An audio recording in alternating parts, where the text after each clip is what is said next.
Nalapit siya dun sa ate niya, oh. Oh, mag-ate. Oh, nakakatuwa sila.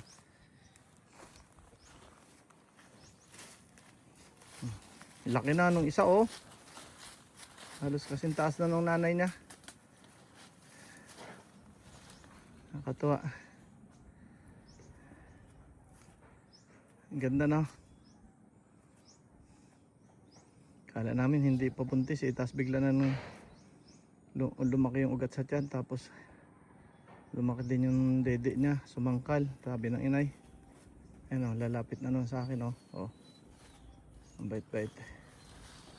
Medyo pula yung ano, eh. Ulo, eh. Ito isang makulit. Itong ate niya makulit. Makulit yung ate niya. Oh, nayapakan yung pupo ng nanay niya. Wala. Oh. Nakakatuwa lang. Okay. Love you guys. Bye bye.